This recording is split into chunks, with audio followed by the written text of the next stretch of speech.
Годинава јавната локална библиотека Илинде заедно со Општинското основно училиште Свети Климент Охридски го одбележува денот на словенските просветители браќата Кирил и Методи. По тој повод одлучивме да направиме, да организираме еден квиз. Ќе одговарате на 10 прашања. Целта не е да го оцениме колку вие знаете за браќата Кирил и Методи и колку да се потсетиме и да повториме за нивната важност, за нивниот живот и нивното дело. Кој прв ќе се пријави, тој ќе одговара. Дали може да започнеме? Зошто мисиите на браќата Кирил и Методи се од огромна важност?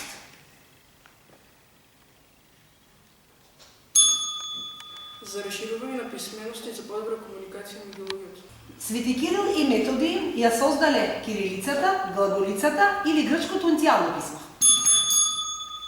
Ја создале глаголицата. Точно. Трета група. Да. Трето прашање. Кога се родени Кирил и Методи и од какви семејства потекнуваат? Свети Кирил е роден во 826 година, а Свети Методи е роден во 827 година. И од какви семејства потекнуваат? Добро. Нешто околу семејството да ни кажем. Мајка Марија. Комисијата ќе каже.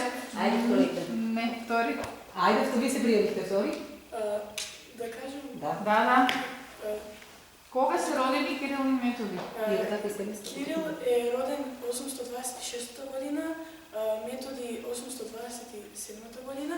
Потекнуваат од солунско семејство, од поимотно солунско семејство и мајката Марија и таткото Лав. Не, третите. Методи е роден 826 година, Кирил е роден 827 година. Потекнуваат од поимотно солунско семејство од словенски народ. Значи, Имотно семејство, да, точно. Набројте ги мисиите на Кирил и Методи. Прва мисија Сара цените, мисија на цените. Втората брегалничката мисија, потоа мисија на хазарите, четврта мисија на аланите, потоа мисија на Велика Моравија, па мисија на Панонија и потоа средбата со папата. Добро, тоа не е. Добро, тоа не е мисија. Ама ги наброи. Да. Да. Трета. Пето прашање. Кој папа ги примил браќата Кирил и Методи и чии мошти тие ги предале на него? Папата Адриан II. А чии мошти тие предале? Папата Климент. Кој Климент? Прв. Добро. Шесто прашање. Која била задачата на Константин во мисијата кај хазарите? Да го прошири христијанството и да повеќе да ослободи византиски заробеници. Да?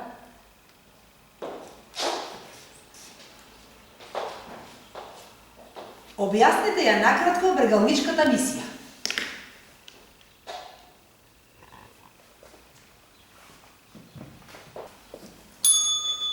Откако завршен, Константин ја завршува мисијата кај сарацените, го испраќаат кај неговиот постар брат Методија во прегалничкиот дел на Македонија, и каде што покрстуваат 54.000 македонци. Славени. Значи, христијанизација на населението. Прво.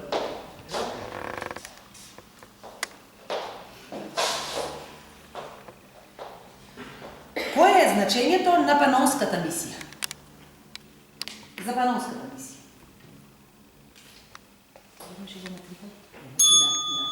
Ајде. Тие отишле да ја прошират словенскиот јазик и глаголицата и да описмат повеќе луѓе што живеат во Панонија. Освен писменоста, што ширеле друго? Да. Христијанството. Значи, против кого се борат со христијанизацијата? Со германската Да. Со германското свештенство. Да. Целта е таа. Панонската мисија, да. Од каде добиваме најмногу податоци за просветителско-христијанската мисија на Кирил и Методи? Од каде добиваме најмногу податоци? Каде можеме да прочитаме? Добро. И последното прашање. Зошто е важна Моравската мисија? Моравската мисија. Најважната мисија, всушност е ова.